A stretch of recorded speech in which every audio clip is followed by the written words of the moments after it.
Okay, I promise you guys this is not clickbait at all whatsoever.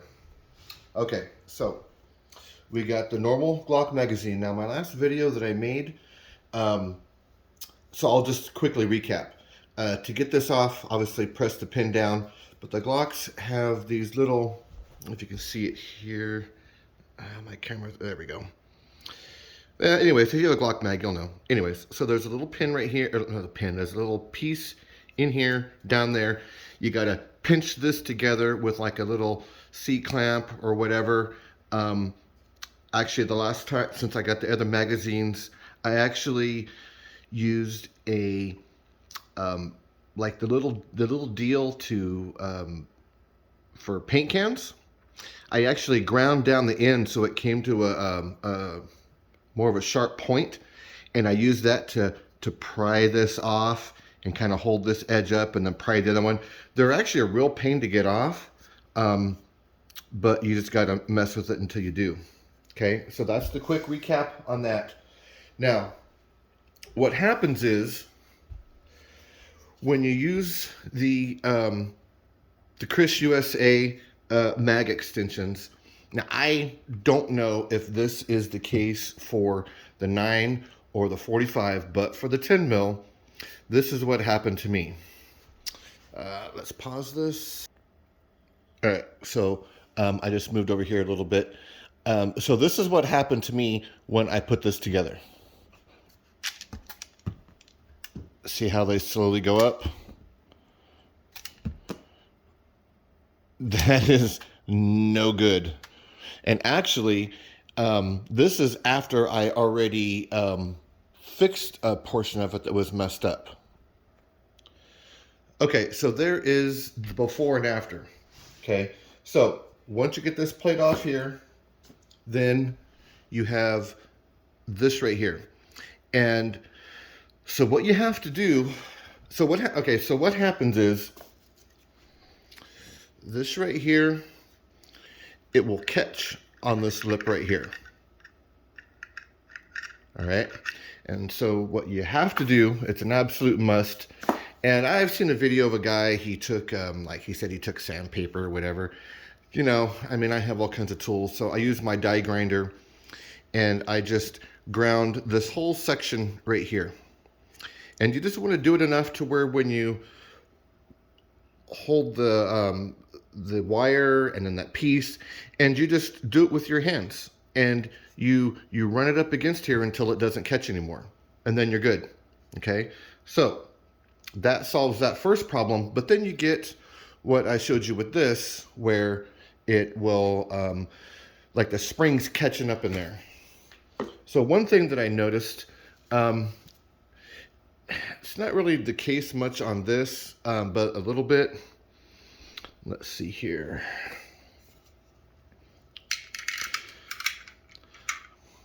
I don't know if you can tell, but the wire kind of twists a little bit when you have it in there. So it's kind of turning as it's coming up. So it's putting pressure on the sidewalls and stuff. And you know, I already not with this one, but with the first one I've done, I already kind of tweaked it like this to kind of straighten it back out, but it kind of just goes back to that. And when you take the factory Glock, their little springs out, you know what, they're twisted like that too. But what seems to be happening is because it's a longer mag, there's more area for it to catch on, and so it binds up. And then you get what you got with this, where they just kind of doesn't work correctly. So, I got this stuff here. Show it there. Yeah, this is pretty difficult to do with these kind of videos because the thing that holds my phone is also covering the screen, so, or a good portion of it, so it makes it difficult for me. I got to figure some way around that. Anyways, so this stuff here, and then once you get everything apart, like honestly, just go and just spray that up there. And then with this here, just coat that. Because a lot of people clean their magazines every once in a while anyways. So, you know, doing this isn't going to hurt anything. So do that there, and then you got this little bad boy, and that goes there. This here goes like that. And one thing that is difficult with these is once you have them together, to pinch these little guys right here, to pinch those and to get this back apart. And that does suck, but it is what it is. All right, so there you go. So that's how that works there. Spray everything up really good inside, and then now I'll show you the one that I did yesterday. So this is the first mag that I've messed with, and I don't know if you can see it, but I have some marks on here because I've taken it apart a few times, just trying to figure out what the hell, you know, how to fix it and all that. I thought I had fixed it the first time after I had ground down the plastic in there so the bullet plate wouldn't catch, but it turns out that was not the case. Actually, well, I take that back. It did work. It did work at first, but then a couple days later, when I went to mess with it again, it started binding up again. And I was like, oh, gosh dang it. Like, oh, you know what it was? That's right. It was because I didn't get my full order in at one time. It came, like the rest of it came like a few days later.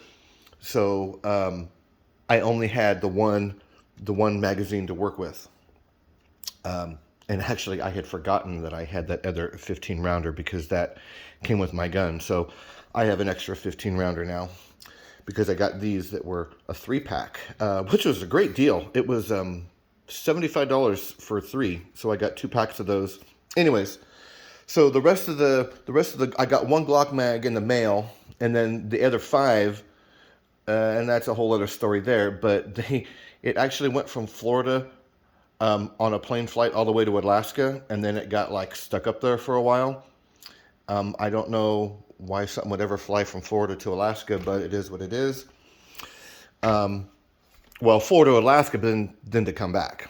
That's the issue. Anyways, so I have not tried this out since I oiled it all up yesterday, and then I tried it out, and obviously it worked. And you know what? When you oil it up, you can actually tell how much smoother everything is just when you're putting the bullets in, because the whole action inside there, the spring and the plate and everything combined, the length of it, you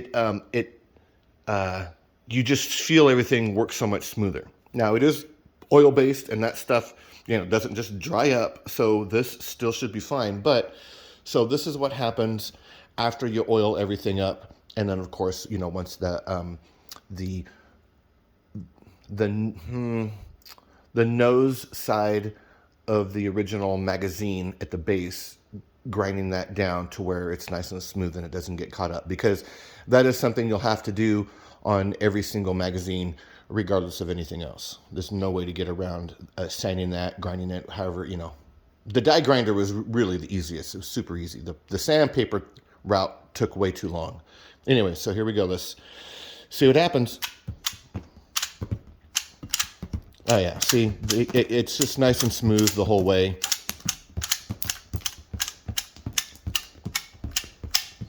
Yep, all smooth, all works great. So the one thing that I will say is that when I first did this, like when I first put it together, when you're first doing the bullets, like they actually work. For the first was 18, because you're going, actually it's more than 18, because at the bottom of the Glock there's still some room. So even though this adds 18 bullets, it's more like 20 or 21. So you can put this together and not touch, not oil anything, not do anything to it, not grind that nose, that piece down over here on the nose side, and you can go through it and it can work fine. But what happens is when it comes up here, when it gets to here, it'll catch. And then, like I said, that's probably after around bullet 20 or 21. But there's no way you can get around not grinding that down. It's just a must. On the other magazines, the 9 and the 45, maybe that's not an issue because Glock down there is built a little different or something. I just take it as Glock makes the magazines to work perfectly in their form from the factory, and they don't worry about the bottom part because there's no bullets down there. There's nothing to catch up. The stuff doesn't go, the plate doesn't go down there. So they're just not concerned with that. Like, why should they be? So anyways, but yeah, you saw how smoothly all those came out, and it was weird too. So like when I first, before anything, when it first started catching up right here, the bullets came out smooth, but then you had seen on the very first, the other magazine, which is right here, this one, like, it was having issues. See how it's having issues? Like, that's from the beginning. So it's a thing. And yeah, and then you can feel too, like this bullet really isn't in here. Doesn't really seem like it's in here very tight. So yeah, but that's what you have to do to make all of this work correctly. All right, guys, have a good one.